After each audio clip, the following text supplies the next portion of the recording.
The boss is not going to leave. When Jenna Ellis, a former fiercely loyal attorney for Donald Trump, sat across from prosecutors and uttered those exact words, she did not merely provide a quote.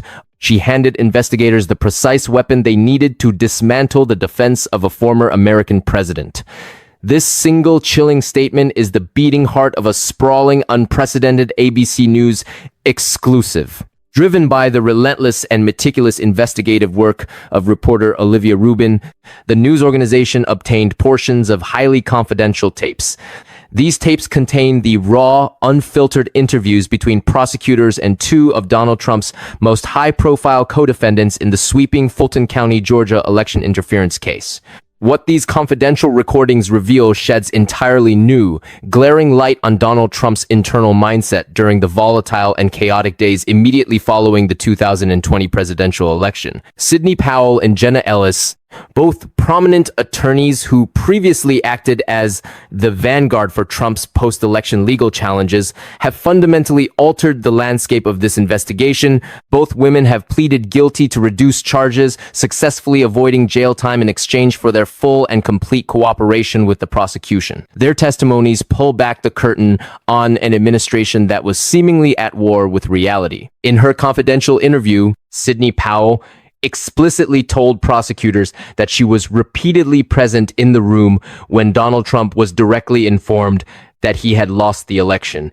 According to Powell, whenever this cadre of advisors would deliver the harsh truth and then walk out of the room, Trump's instinctive reaction was to brush them off, stating that this is what he has to deal with all the time. The internal environment was not just dismissive, it was remarkably toxic and fraught with deep divisions. Powell vividly recounted a massive shouting match with Rudy Giuliani.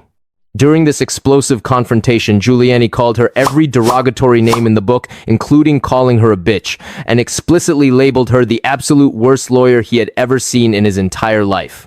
Meanwhile, Jenna Ellis expressed her own profound regrets, disavowing Trump directly in court and stating that if she knew then what she knows now, she would have outright declined to represent him in any of these post-election challenges. She told prosecutors she looks back on the entire experience with deep, unmistakable remorse. Yet, as dramatic and captivating as these smuggled, behind closed doors testimonies are, the most fascinating truth behind this legal saga does not come from a single secret document suddenly unveiled in a hushed courtroom. The real peril for Donald Trump and the dramatic narrative unfolding across multiple courtrooms stems from a self-inflicted crisis. Trump is not collapsing on a courtroom floor while a prosecutor unveils a hidden smoking gun. Instead, prosecutors are opening binders and methodically reading Trump's own public words from televised interviews, interactive town halls, and recorded phone calls right back to a jury. What Trump genuinely thought was an effective strategy of defending himself in the court of public opinion is now being read aloud like a detailed, comprehensive confession he never fully realized he was writing. He has spent years systematically building his own inescapable legal nightmare, one interview at a time, one town hall at a time, and one recorded phone call at a time. He apparently believed that aggressively talking his way through complex criminal investigations on national television would be a winning strategy.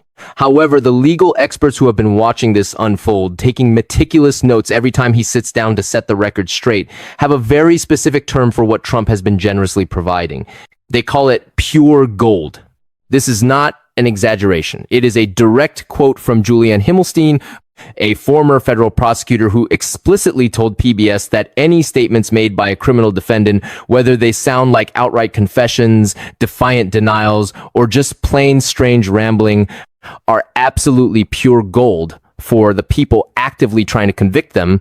In Trump's specific case, this gold mine is enormous. It is incredibly well documented, and it aggressively expands every single time he opens his mouth to publicly explain why he definitely did not do the things prosecutors are formally accusing him of doing. The undeniable power of the prosecution's position comes directly from the stark, irreconcilable gap between what Trump says on camera and what his highly paid legal team files in court.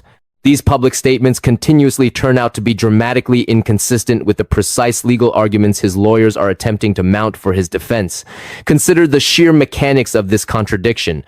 When his lawyers file a formal motion claiming that a specific action was entirely accidental, Trump immediately goes on national television and proudly declares that he did it entirely on purpose. When his lawyers desperately argue that a controversial phone call was completely routine and above board, the actual audio recording of that exact phone call surfaces to show something vastly and fundamentally different. When his lawyers claim a cooperating witness is simply lying to save themselves, that very same witness testifies under oath, providing highly specific dates, explicit details, and verbatim conversations. Every single time Trump speaks publicly, every time he sits down for another high-profile interview to supposedly set the record straight, he inadvertently creates brand new, highly admissible evidence that prosecutors can and will use directly against him. The confession is simply everything he has been saying out loud for years, operating under the apparent delusion that prosecutors were not actively listening and taking detailed notes. When you look closely at what Trump has said across different televised interviews regarding his various cases, an undeniable and legally fatal pattern begins to emerge. Let us start with the classified documents situation, because this is where the gaping chasm between what Trump has proclaimed on television and what his lawyers have argued in a court of law is both the widest and the most profoundly damaging. Trump's legal defense team filed official arguments stating that any classified material that ended up at his Florida estate after he left the White House was essentially a tragic accident. They painstakingly described it as the unfortunate result of messy, disorganized record keeping and an incredibly chaotic packing process. It was, according to their legal filings, not a deliberate decision made by Donald Trump, not a conscious choice to retain sensitive state secrets, but merely a haphazard, unintentional mistake. That was the foundation of their entire legal argument: accidental, unintentional, and haphazard. Now contrast that carefully constructed legal shield with what Trump himself said in a television interview around that exact same time. When asked about the documents, he completely incinerated his own lawyer's defense. He did not say it was an accident. He did not say it was haphazard. Instead, he aggressively asserted that he had the absolute, unmitigated right to take those records with him to Florida. Furthermore, when the interviewer directly pressed him on whether he had actually looked at the documents after leaving office, Trump tellingly refused to say that he had not. This is fundamentally not the language or posture of someone who accidentally packed classified papers simply because the moving process out of the White House was chaotic. That is the distinct language of someone who made a highly personal, calculated decision and genuinely believes that decision was completely within his ultimate authority. In another televised appearance, he went even further, delivering a quote that legal experts have been citing ever since, because in a legal context, specific words matter enormously. He explicitly stated that he was there and he took what he took. That phrase is a first-person, definitive description of a conscious, personal decision. It comes from a man whose lawyers were simultaneously standing in a courtroom arguing that the removal was entirely accidental and decidedly not a conscious personal choice. A former United States attorney explicitly told PBS that prosecutors were actively taking notes during that specific television appearance because Trump appeared to be openly admitting his personal involvement in taking the classified documents and simultaneously could not clearly deny that he had potentially shown them to others. This pattern of self-destruction seamlessly transitions into the Georgia election interference case. The phone call that everyone has heard about, the infamous call to the Georgia Secretary of State, is already considered one of the most famous and pivotal pieces of evidence in any of Trump's pending legal cases. The basic outline is universally known. Trump called the official and explicitly asked to find a very specific number of votes, stating all he wanted to do was find 11,780 votes, which was exactly one more than they had, because he insisted he won the state. That specific demand is permanently captured on tape, the recording already exists, and it rests securely in the hands of the prosecutors. But here is where the situation becomes uniquely fascinating from a legal perspective. During a widely broadcast televised town hall, Trump described that exact same phone call in a way that was significantly and fundamentally different from what the actual tape captures. During the broadcast, he brazenly claimed that he had told the official that the official actually owed him those votes. This is a vastly different framing than what the unedited tape actually shows. A law professor quoted by PBS incisively noted that while the original audio tape is already more damaging than anything Trump could have possibly said on television, his public, televised description still gives prosecutors an immense amount of additional material. Because of his public retelling, prosecutors now possess two distinct versions of reality. They have the actual tape, which is explicit, raw, and detailed, and they have Trump's public retelling, which is a clear attempt to soften, manipulate, and reframe what actually happened on that call. That glaring contrast between what the tape unequivocally says and how Trump desperately described it publicly when he mistakenly thought he was getting ahead of the media story is exactly the kind of highly weaponized inconsistency that prosecutors use to argue to a jury that Trump knows exactly what is on that tape and has been actively trying to reframe it ever since it became public knowledge. While Trump's own words represent an insurmountable hurdle for his defense, there is another incredibly potent layer to this legal nightmare. This is a secondary layer of confessions that are not coming directly from Trump's mouth, but rather from the highly trusted people who formally surrounded him. This is where his legal situation escalates from complicated to genuinely perilous. In the Georgia election case, the leaked recordings of pretrial discussions from several of Trump's co-defendants paint a damning picture. These were extensive, detailed sessions where co-defendants spoke candidly to investigators under formal cooperation agreements, describing in granular detail behind-the-scenes conversations regarding fake electors, intense pressure campaigns, exactly what Trump's allies were being asked to do, and precisely what they believed Trump himself wanted from them. Take the testimony of Jenna Ellis. She told prosecutors that she was personally informed by Trump advisor Dan Scavino that Trump essentially had zero plans to leave the White House, even though Joe Biden was unmistakably the winner of the 2020 election.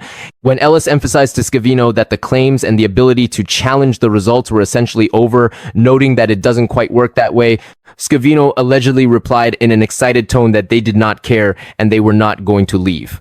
He further clarified that the boss was not going to leave under any circumstances and that they were simply going to stay in power. In response to this explosive revelation, Trump's attorney released a statement to ABC News attempting to dismiss the account, labeling the purported conversation as told by Ellis as meaningless and arguing that the only salient fact is that Trump did eventually leave the White House.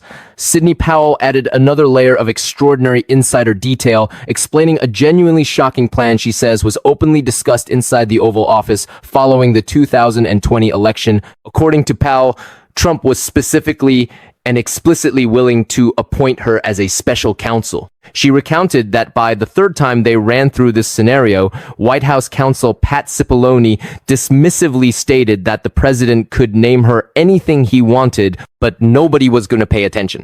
Powell firmly believed that this specific appointment would have granted her the apparent legal authority to have voting machines physically seized, allowing the machines to be secured across 4 or 5 different states or cities for a bipartisan military or mutually agreed upon review. Determined to execute this plan, Powell stated she followed up with Trump's White House Chief of Staff Mark Meadows the very next morning to ask when she could come pick up her badge and key.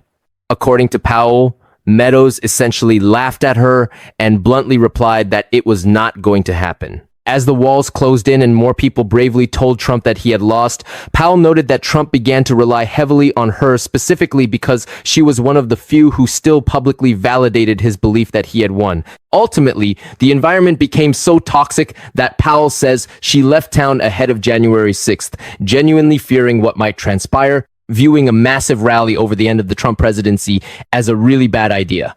Now, the leaking of these pretrial recordings certainly created a procedural headache for prosecutors, but the raw underlying substance of what those co-defendants told investigators does not magically disappear.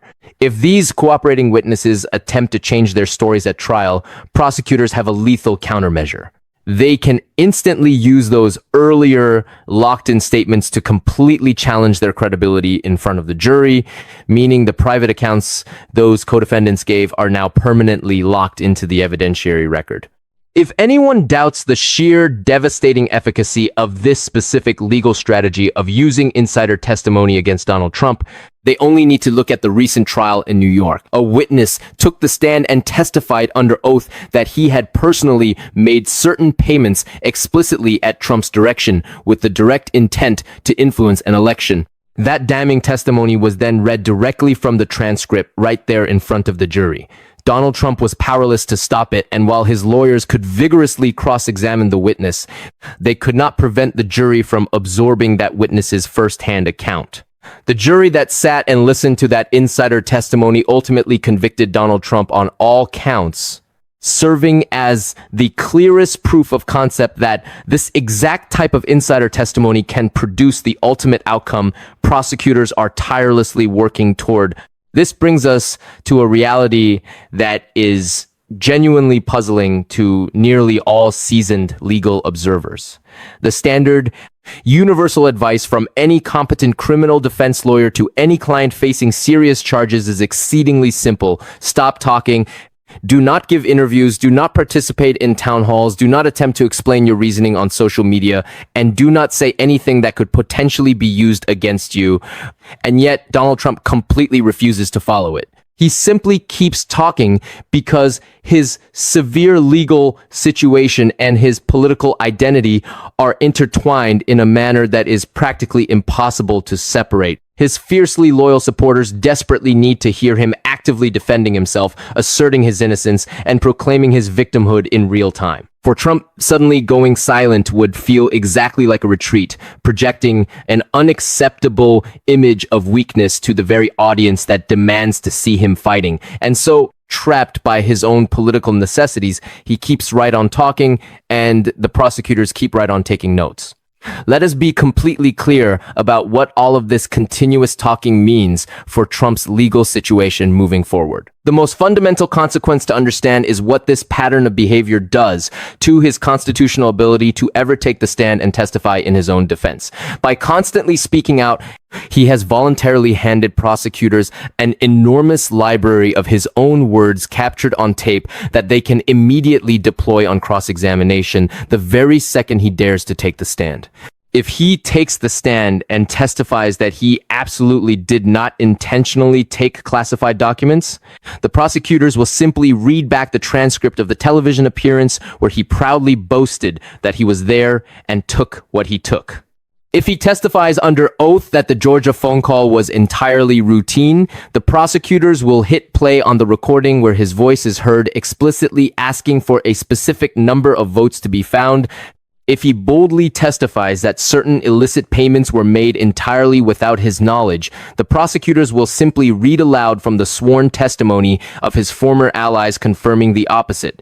For the prosecution, the cross-examination essentially writes itself, consisting almost entirely of Donald Trump's own prior boastful public statements being relentlessly read back to him line by line, sentence by sentence, and word by word. One criminal law professor summarized the situation perfectly. What Trump is doing on a daily basis is making it fundamentally impossible for him to ever safely testify in his own defense. To maintain a complete objective picture, it must be acknowledged that Donald Trump and his legal team do possess real, substantive legal arguments to make in response to this overwhelming mountain of public evidence.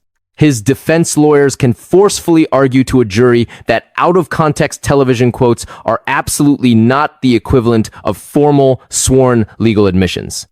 They can argue that Trump naturally speaks in a hyperbolic, uniquely imprecise language. On the classified documents front, they can argue that his reliance on his overarching declassification authority means his quotes reflect a genuine, good faith belief in his legal right to possess them rather than a consciousness of guilt. On the Georgia election front, they can argue the recorded call genuinely reflects a request to sincerely investigate widespread concerns. And regarding the damaging witness testimony, his lawyers can and did argue that the cooperating witnesses are fundamentally unreliable with documented histories of lying. These are real, recognized legal arguments, and legal outcomes are absolutely never predetermined. But here is the inescapable, brutal bottom line that all of those sophisticated legal defenses simply cannot fully address. The public statements exist. They are permanently captured on tape, forever etched into the permanent legal record, stating exactly what they say in Donald Trump's own unmistakable voice, and they absolutely cannot be unsaid. The specific quotes that are the most legally problematic are first-person descriptions of highly personal decisions, giving prosecutors who are building cases around what Trump knew and intended a vast library to work with. Every single interview Trump grants adds another volume to that prosecution library. The former prosecutor's description of those statements as pure gold was a highly precise, deeply professional assessment of exactly what skilled prosecutors can do with a criminal defendant who fundamentally cannot stop talking. The confession is the culmination of everything he has said out loud over years of nonstop interviews, genuinely thinking he was helping his own cause. When the inevitable day comes that those very words get read back to him in a silent courtroom, that massive glaring gap between what he proudly said publicly and what his lawyers argue legally will be the real story, sitting right there in the record, permanently locked on tape. And if you think the library of statements Trump has already made is the most dangerous piece of evidence the prosecutors currently have, you simply have to wait until you see what else has been surfacing from the very people who once surrounded him, because that collection of evidence is growing too.